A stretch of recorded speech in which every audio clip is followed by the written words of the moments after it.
eu também vejo as pessoas se pegando numa situação em que é muito difícil para elas escolher algo que resolve o problema delas, né? Tipo, tenho dificuldades em escolher alguma ferramenta, alguma biblioteca que resolve os meus problemas, porque os meus projetos são muito particulares, são diferentes de todo o resto, um contexto muito diferente de todo o resto, com clientes muito diferentes de todo o resto. O diferente é repetido aí várias vezes para justificar o porquê que você não consegue escolher uma biblioteca que resolve o seu problema. E aí, assim, por que é tão importante também para o líder técnico proteger a solução de dependências externas? Porque muitas vezes você tem dificuldade para escolher uma tecnologia que resolve o seu problema, porque você quer algo absurdamente específico e que pode ser incorporado dentro da sua stack e que magicamente vai resolver todos os seus problemas. Né? Então, assim, o que você vai acabar fazendo se isso acontecer? Você vai criar uma dependência muito forte, porque você achou algo que resolve completamente o seu problema, você tem dificuldades para encontrar algo que resolve o seu problema, e aí você encontrou algo que resolve totalmente o seu problema, e aí, você vai ficar totalmente dependente daquilo, e isso é muito ruim. Né? É muito ruim você criar um projeto que seja totalmente dependente de algo, porque você não controla, pode fechar, pode ser comprado, pode mudar a licença, pode um monte de coisa acontecer e o seu projeto vai ser absurdamente impactado por isso. Pois é, essa questão da dificuldade de escolha e da dependência são fundamentais. Vamos repetir a palavra aqui. Sim. Porque a dificuldade de escolha, ela acontece principalmente por dois fatores, assim. Em muitos casos, a gente está decidindo sobre algo que a gente não tem muita experiência.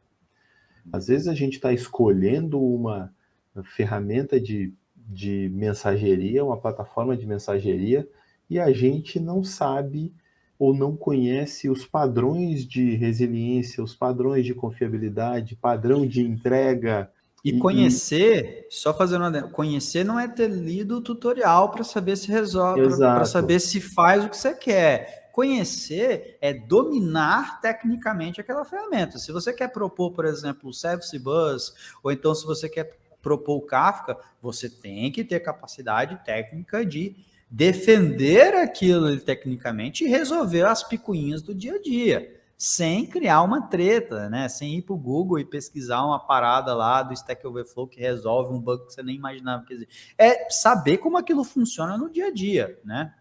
pois é, então, e as escolhas hoje em dia estão bem difíceis, porque a gente tem um volume de fornecedores de tecnologia imenso, assim, né? Praticamente todos os produtos que nasceram nas grandes, os gigantes da tecnologia, LinkedIn, Google, Microsoft, não, Microsoft ainda foi da era, digamos, da geração anterior, mas Google, Twitter, né, todos gerando tecnologias ou disponibilizando tecnologias e plataformas que foram desenvolvidas para eles, que resolvem uma classe de problemas que nos interessam, né? Então, poxa, fulano está usando, está entregando desempenho, pô, eu estou fazendo algo semelhante, será que me atende?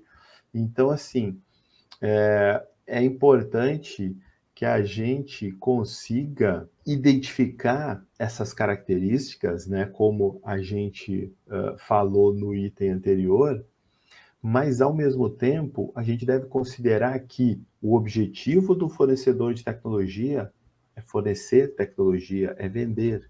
Ele vai ter um ciclo de evolução, desenvolvimento, uma governança de produto diferente de você.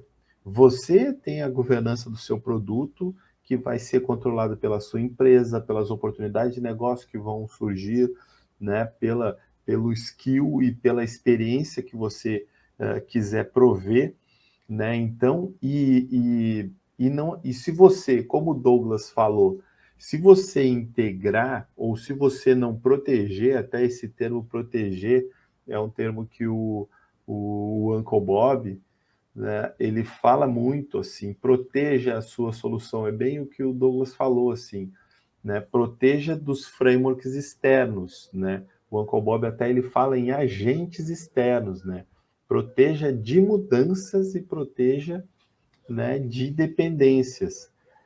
Porque o que é importante aqui nesse momento é você saber que fatores que vão dificultar essa sua escolha é pela falta, em muitos casos, da bagagem dos fundamentos implementados por aquela biblioteca, por aquela solução, aquela plataforma, e que você não tem, você se baseia pura e simplesmente nas descrições das libs, né? E aí ele fala que ele é reativo, ele é orientado a evento, mas e aí? Em que sentido orientado a evento?